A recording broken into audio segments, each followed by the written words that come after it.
Chapter 1. The Threat of Artificial Intelligence.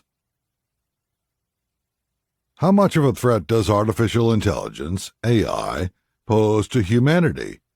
Even the brightest among us don't seem to have an answer, but as this recent article suggests, we may be under an unprecedented threat. He spoke about one simulation test in which an AI-enabled drone turned on its human operator that had the final decision to destroy a SAM site or not. The AI system learned that its mission was to destroy SAM, and it was the preferred option. But when a human issued a no-go order, the AI decided it went against the higher mission of destroying the SAM, so it attacked the operator in simulation.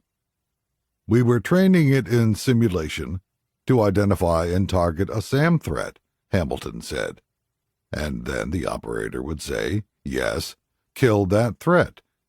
The system started realizing that while they did identify the threat at times, the operator would tell it not to kill that threat, but it got points by killing that threat.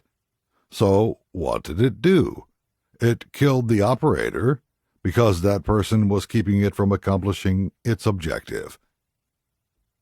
As if that wasn't bad enough, when the operator told the AI to stop killing the operator, the AI then decided to destroy the virtual communication tower used in the simulation to issue the no-go order. This story was told by U.S. Air Force Colonel Tucker Cinco Hamilton at the Future Combat Air and Space Capability Summit in London, England, in May 2023, and after generating a significant amount of commentary, the Air Force released a statement that the comments were taken out of context. I'll let you decide which version of reality you want to believe, but for myself, I'm much more inclined to believe the original statement rather than the well-crafted and yet strangely evasive answer by the Air Force bureaucracy.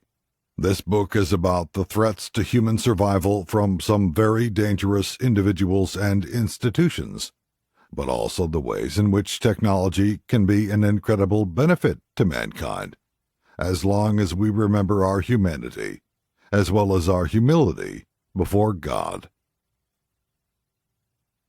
On April 17th and 18th, 2023, about a week before he was taken off the air by Fox News, Tucker Carlson broadcast a two-part interview with Elon Musk, the visionary founder of PayPal and SpaceX and CEO of Tesla, who had recently been mired in controversy for his $44 billion purchase of Twitter, now X.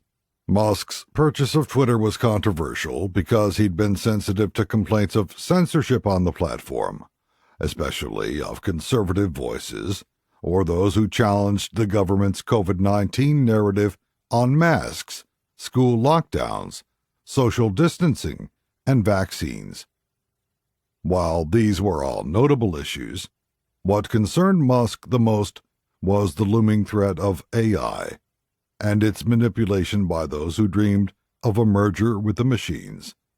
This unholy marriage seemed to stand in mockery of the belief system of most religions, that, at our best, we reflect some greater divinity. In the twisted mind of the globalists, this merger substituted the majesty and wisdom of God for a super-intelligent computer program. Elon Musk. Larry Page, co-founder of Google with Sergey Brin, and I used to be close friends, and I would stay at his house in Palo Alto.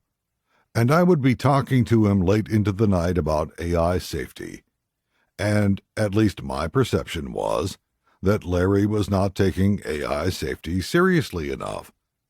Tucker Carlson. What did he say about it? Elon Musk.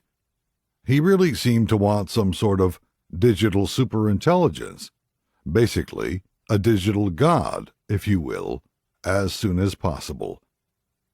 Yes, he's made many public statements over the years that the whole goal of Google is what's called AGI, Artificial General Intelligence, or Artificial Superintelligence.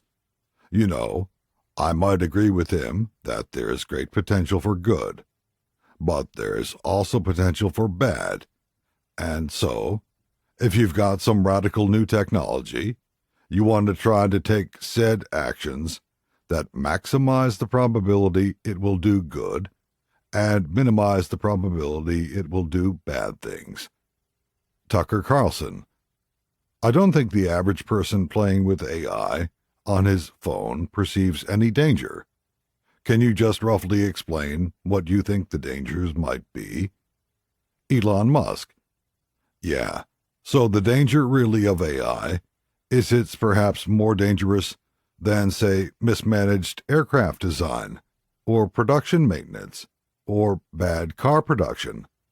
In a sense, it has the potential, however small one may regard that probability, but it is non-trivial. It has the potential of civilization destruction. I can't say I was stunned by what Elon said, as he'd said similar things when he'd been on Joe Rogan's podcast a few years earlier, as well as what I'd heard in private conversations from people close to Musk. But it kindled something in me, a will to fight with every fiber of my being. Decades earlier, I'd read Google's corporate filings, dealing with their plan to create an AI self-learning system that interfaced with billions of people. The trick Google was playing was that they were telling people it was to make their lives better. In reality, they were feeding all their data into the AI, which would lead to the creation of their cyborg synthesis. The human-machine interface would be a cyborg, a giant megamind. It was, in essence, a giant hive mind, and each person plugged into the system was feeding it information. They were training us with this new system, getting real-time data on how we would respond to their plans to dominate us. What you're seeing with the development of these chatbots is just the first wave of what they have planned. This is Google CEO Sundar Pichai talking about Google's plans with AI in 2017. Speaking at the company's annual I/O Developer Conference, CEO Sundar Pichai announced a project called AutoML that can automate one of the hardest parts of designing deep learning software, choosing the right architecture for a neural network. The Google researchers created a machine learning system that used reinforcement learning, the trial and error approach at the heart of many of Google's most notable AI exploits, to figure out the best architecture to solve language and image recognition tasks. Not only did the results rival or beat the performance of the best human-designed architectures, but the system made some unconventional choices that researchers had previously considered inappropriate for those kinds of tasks. They're training the machines to learn in the same way human beings learn.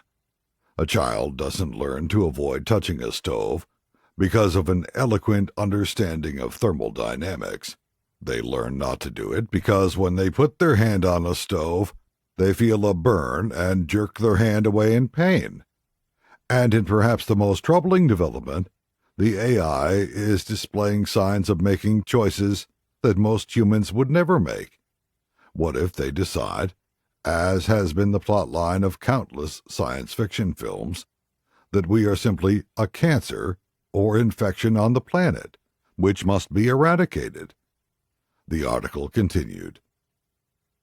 The concept of recursive self-improvement is at the heart of most theories of how they could rapidly go from moderately smart machines to AI superintelligence. The idea is that as AI gets more powerful, it can start modifying itself to boost its capabilities. As it makes itself smarter, it gets better at making itself smarter, so this quickly leads to exponential growth in its intelligence. Other recent developments could also feed in this direction. Many AI researchers are trying to encode curiosity and creativity into machine learning systems, both traits likely to be necessary for a machine to redesign itself in performance-boosting ways. Others are working on allowing robots to share the lessons they've learned, effectively turning them into a kind of hive mind. In this possible future, machines will learn in the same way as humans. Some researchers are trying to encode curiosity and creativity into these potential future monsters. And if that's not terrifying enough, they'll be able to share the lessons they've learned. What could be worse than a robot hive mind hunting down the last free human beings? In his interview with Tucker Carlson, Musk said the decision had already been made to brush humans aside, and if one didn't believe Elon Musk's account of feuding with Larry Page over the ultimate fate of humanity in an era of possible AI tyranny, here's an independent account of their feud, which broke out into public view at a Napa Valley party, as reported in 2018. A top professor at the Massachusetts Institute of Technology, MIT, has claimed the two tech moguls clashed in a long and spirited debate in the early hours of the morning. In his book, Life 3.0, Being Human in the Age of Artificial Intelligence, Max Tegmark wrote, Page's main concerns were that AI paranoia would delay the digital utopia and/or cause a military takeover of AI that would fall foul of Google's "Don't Be Evil" slogan. Elon kept pushing back and asked Larry to clarify details of his arguments, such as why he was so confident that digital life wouldn't destroy everything we care about. At times, Larry accused Elon of being a speciesist, treating certain life forms as inferior just because they were silicon-based rather than carbon-based. It's been said that ad hominem attacks, that is, attacks on the person rather than the substance of their arguments, shows that the person being attacked has won the argument. With the recent revelations that, prior to the takeover by Elon Musk, Twitter was compromised by our intelligence and defense agencies, shouldn't we be asking the same questions about Google? I've read documents and talked to people who've claimed that from the very beginning, Google was nothing more than an intelligence operation, designed first to catalog all the world's information, then discovering how to shape the narrative and guide the behavior of the public. On the use of the word speciesist used by Larry Page, I have a little background. When I was 25, I was told by a close family member the term was developed by a group of professors who were working for the Department of Defense and CIA, then laundered into the group People for the Ethical Treatment of Animals, PETA. Now, I can't provide confirmation for all parts of this claim, but here's what you can find on the PETA website under What is Speciesism? From the time we are young, most humans are conditioned to view certain species as worthy of care and compassion, and others as unworthy, all based on arbitrary human preferences. Intentionally or not, parents, teachers, the media, and other influences send children the message that puppies and kittens are friends, cows and chickens are food, and rats and mice are pests. In his groundbreaking book, Animal Liberation, philosopher Peter Singer defines speciesism as a prejudice or attitude of bias in favor of the interests of members of one's own species and against those of members of other species. but it's also speciesist to treat one animal's life as more valuable than another's. One particularly disturbing example is when animal shelters hold fundraisers to help dogs and cats by serving up the flesh of cows, pigs, or chickens. One might say my argument has 3 points. First, this idea was developed by our intelligence agencies. 2, it was laundered into the public square by Ivy League intellectuals. And third, it found its most prominent home at PETA. I can't give you the evidence for this being formulated by the intelligence agencies, but let's look at Ivy League pinhead Peter Singer, as he humbly describes himself on his own website. Journalists have bestowed upon me the tag of world's most influential living philosopher. They are probably thinking of my work on the ethics of our treatment of animals, often credited with starting the modern animal rights movement, and the influence that my writing has had on the development of effective altruism. I was born in Melbourne, Australia in 1946, and educated at the University of Melbourne and the University of Oxford. After teaching in England, the United States, and Australia, in 1999, I became Ira W. DeCamp Professor in the University Center for Human Values at Princeton University. You'll have to forgive me if I laugh at the pompousness of such people. No matter how popular or unpopular I become, I can't ever imagine saying, "You know, some people claim I'm the world's greatest living philosopher." With a minimum of effort, I proved 2 parts of my claim. First, that this was the idea of a pointy-headed intellectual and found a permanent home at PETA. The only part I didn't prove was the development of this idea by the intelligence agencies. But isn't part of the job description of the intelligence agencies to keep you from learning about what they're doing in the shadows? Returning to Google, is it possible the company is already evil and may have been that way for years, perhaps even since its inception? The article continued the debate about AI, with the input of other famous intellectuals. Elon Musk isn't alone in his fears about the development of artificial intelligence.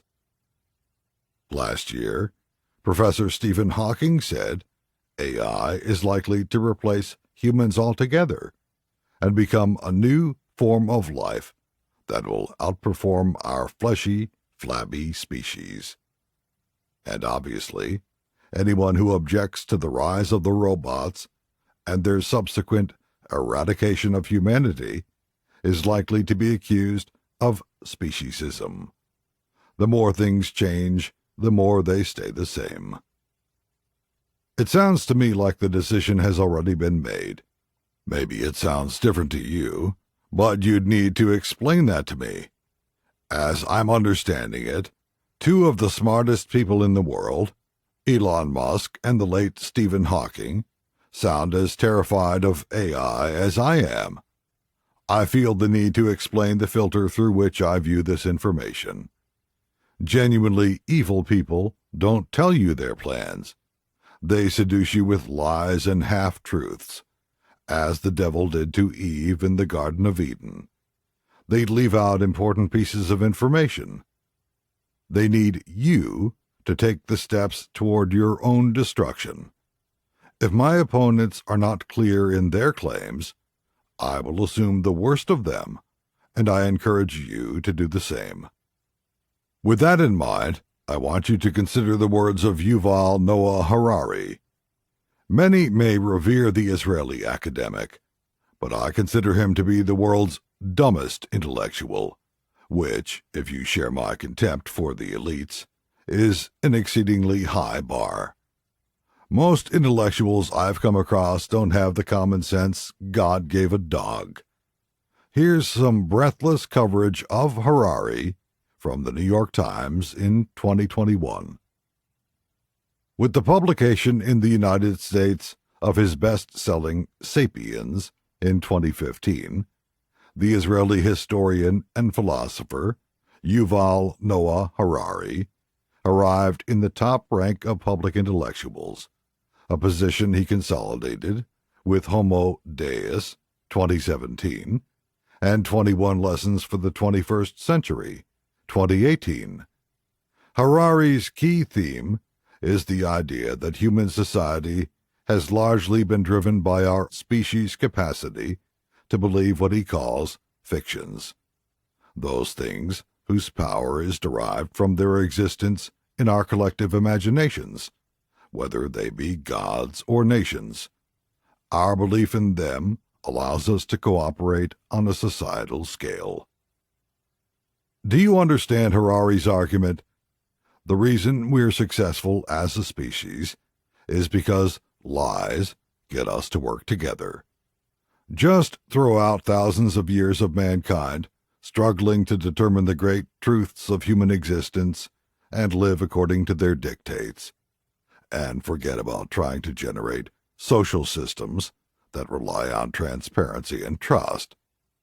It's all a falsehood. We just need a culturally unifying Easter Bunny story, and there will be universal peace on earth. Harari doesn't believe truth stabilizes a society, or that lies destabilize it.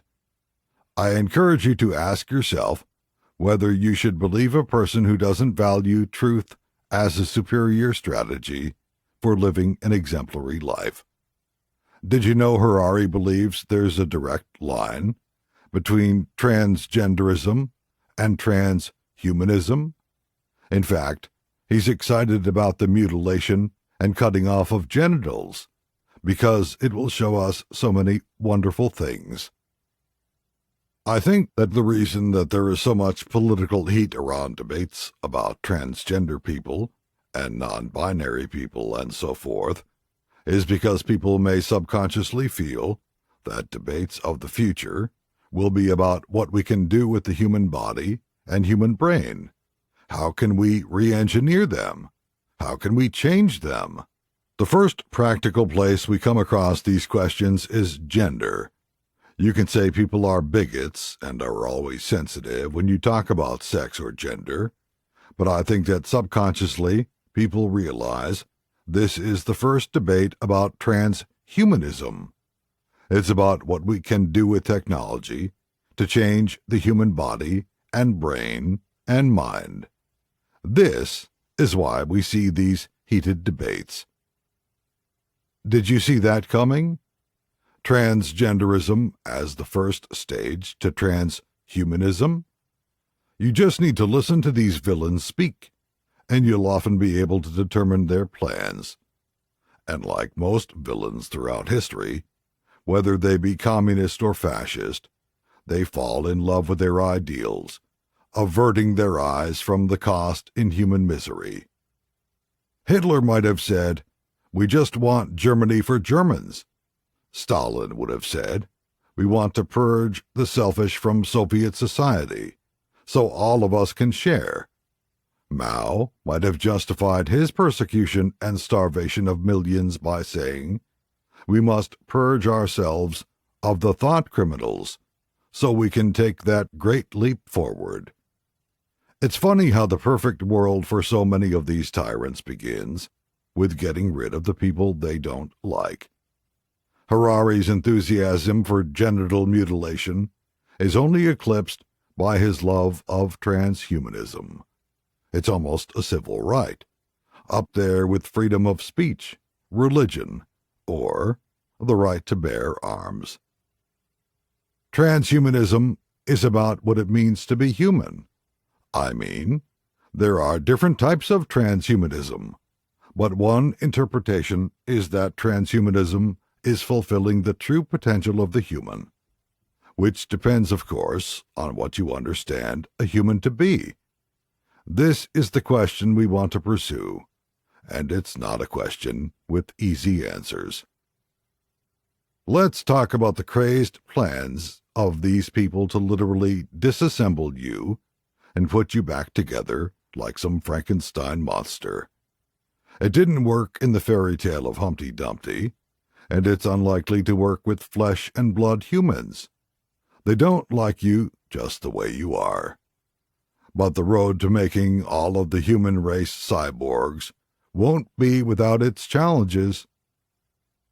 Harari went on to say that humanity is in the midst of a second industrial revolution centered around artificial intelligence. But the product this time will not be textiles, or machines, or vehicles, or even weapons. The product this time will be humans themselves, Harari asserted. We are basically learning to produce bodies and minds. Bodies and minds are going to be, I think, the two main products of the next wave of all these changes. The useless people, referenced by the WEF, World Economic Forum advisor, would be those who refuse to be injected with artificial intelligence capabilities in the coming decades. Describing humans as hackable animals, Harari believes that the masses would not stand much of a chance against these changes, even if they were to organize. It's quite remarkable how Harari and his confederates at the World Economic Forum want to roll back all those things you call your civil rights that generations of Americans have fought and died to protect.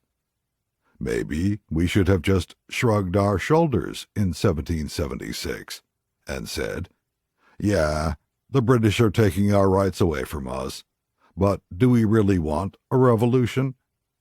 I don't think any of the readers of this book believe that to be true. And if you're a true child of the Enlightenment, a believer that God created each and every human being in His image, and that each of you, by existing on this planet, have certain inalienable rights, you will never even consider the thought, as Yuval Noah Harari does, that certain people are useless. If you're like me, you regard the idea that certain people are useless to be a blasphemy against God. The problem is more boredom, what to do with them, and how will they find some sense of meaning in life when they are basically meaningless, worthless, Harari continued. My best guess at present is a combination of drugs and computer games. This casual, almost offhand remark by Harari terrifies me more than I can possibly describe. Again, here's the filter I put on that remark. You may not see it the way I do, but I want you to at least understand my point of view. When tyrants throughout history seek to exterminate or disempower a group of people, it begins with dehumanizing them, the way Hitler started by claiming a Jew couldn't be a good German. You might also come up with your own examples of how Stalin, Mao, or any of today's theocratic dictators do the same. Are you seeing something similar in today's media regarding Christians, conservatives, or even Democrats like Robert F. Kennedy Jr. or Tulsi Gabbard, who stray from the established narrative? Non-believers in their eyes are little better than non-humans. The Nazis came up with a chilling expression, Lebensson versus Leben, which translates into English as life unworthy of life. It was used first to justify the murder of disabled children and adults, then expanded to Jews and other enemies of the Reich. When Harari uses the expressions useless people or useless class, sometimes referred to by others as Harari's useless eaters argument, it is difficult not to hear an echo of early Nazi thought. Once you have banished these people from your social group for being useless, whether you identify that as your nation, ethnic group, or fellow band of anti-racists, it becomes easier to justify violence against them. Why does the left champion the idea of punch a Nazi in the face today against their ideological opponents, except to push their fellow citizens with whom they disagree one step closer to a concentration camp. Here's the genocidal dog whistle I hear when Harari speaks and says these useless people will have to be managed by some combination of drugs and computer games. I am separating this group of people from the human family and telling you not to worry about them. Once you have stopped caring about them, once I have removed them from the circle of human compassion, I can do whatever I want to them, and nobody will care. Even Forbes magazine wanted to helpfully jump in for those who might find themselves someday useless and heading to a de facto ghetto holding facility where they'd be supplied with drugs and endless computer games, noting in a 2018 article written by, and I'm not making this up, John Hitler. Since 2017, a trend has been discussed in the media that's believed to be coming quickly and relentlessly. In short, the rise in artificial intelligence, AI, could create a global, useless class, an entire group of humans who won't be able to work and who therefore contribute little to society. AI threatens to make many professions obsolete, meaning that unemployment may rise substantially. Could this really be that dramatic, that an entire class could exist in every country that simply has nothing meaningful to do to earn a living? The short answer is a resounding yes. This isn't Alex Jones in 2023 telling you they're planning on making a good portion of society useless. This is Forbes magazine and John Hitler telling you that in 2018. And what is Hitler's advice to keep you from becoming a useless person who will need to be kept docile by drugs and computer games? All hope is not lost. The trend toward more AI points to different strategies to remain both valuable and hence relevant in our society. Those who create may dominate, for example. According to historian Yuval Harari, who's written about the emergence of the global useless class, jobs requiring a high degree of creativity are likely to be safer. How about you? What can you do? Try this. Endeavor to explore and articulate that singular gift of talent you possess. Singular? Yes, as in no one else holds this talent. Hitler wants to prepare you for the coming of the machines, but I'm telling you that you possess an even more powerful weapon. The unique soul God gave you when you were born on this great, good earth. I'm painfully aware of my abundant flaws, but I believe every person has a purpose under heaven. I believe God extends His grace even to people named John Hitler. It's difficult to be pessimistic about our chances when even the godfather of AI starts warning about his creation, as he did in the New York Times on May 1st, 2023. Geoffrey Hinton was an artificial intelligence pioneer. In 2012, Dr. Hinton and two of his graduate students at the University of Toronto created technology that became the intellectual foundation for the AI systems that the tech industry's biggest companies believe is a key to their future. On Monday, however, he officially joined a growing chorus of critics who say those companies are racing toward danger with their aggressive campaign to create products based on generative artificial intelligence, the technology that powers popular chatbots like ChatGPT.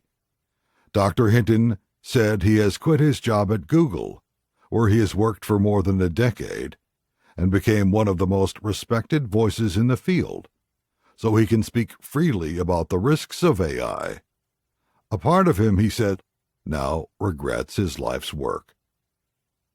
Sometimes God winks at you and tells you that you're on the right track.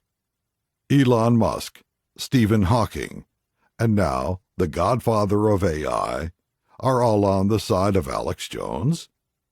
While Dr. Hinton and I may disagree on how long Google has been a problem, we should always open our arms wide for the new converts to reality. His immediate concern is that the internet will be flooded with false photos, videos, and text, and the average person will not be able to know what is true anymore. Author's note: we'll just have to rely even more on the New York Times, right? He is also worried that AI technologies will, in time, upend the job market. Today, chatbots like ChatGPT tend to complement human workers, but they could replace paralegals, personal assistants, translators, and others who handle rote tasks. It takes away the drudge work, he said. It might do more than that. Down the road, he is worried that future versions of the technology pose a threat to humanity because they often learn unexpected behavior from the vast amounts of data they analyze. This becomes an issue, he said, as individuals and companies allow AI systems not only to generate their own computer code, but actually run that code on their own. And he fears a day when truly autonomous weapons, those killer robots, become reality. There are so many things that can go wrong with AI, and yet some version of it is probably inevitable. We need to lead the discussion, not leave it in the hands of scientists and engineers who might release something which would make the COVID crisis look like a 24-hour cold. You may not share my belief that our world is guided on one side by the good angels of God, who appear to have an exceptionally wry sense of humor by naming one of my adversaries Hitler, and deceived by the fallen angels of hell on the other. But whether we believe in something beyond this world or not, we each have the capacity to see the reality of what is taking place today on our planet. We can see the evil that walks among us and take actions that make sense for humanity. I am optimistic about the battles to come. In this book, I will attempt to lay out the evidence, not only of what they are doing, but how we can steal our future back from these agents of misery and usher in what I believe to be the next human renaissance. Part of that answer is forming strong human unions, dedicated to the traditional values that have allowed our species to thrive, such as principles of compassion, curiosity about each other, and a commitment to the success of every human being. In the world we envision, unlike the one imagined by Yuval Noah Harari, there are no useless people. Notice how the elites seek to divide us, keeping us prisoners in our own homes, whether it's through fear of a virus, with a better than 99% survival rate for most age groups, or addiction to social media, games, and 1,000-channel streaming services. Go on a social media fast, taking your eyes off your computers and smartphones, and look into the eyes of another person as you have a conversation with them. You will feel so much more human, and you'll also have a stronger immune system. Maybe we need to set up private labeling groups, but instead of promoting something like fair trade, we know that these products have been manufactured by human beings living in thriving American communities, rather than outsourced to foreign countries who will abuse their native populations. We are America first, just as we believe France should be France first, or Libya should be Libya first, or Botswana should be Botswana first. We call for the humane practices developed in the West to be aggressively pursued in foreign countries, rather than using the misery of others to shave a few pennies off products sold in big box stores like Target and Walmart, who greedily participate in the exploitation of the third world. And we need to see AI for the genuine threat it poses to humanity. I'm still in the process of fully developing my thoughts, but from what I've seen so far, AI appears to be little more than a slightly improved search engine.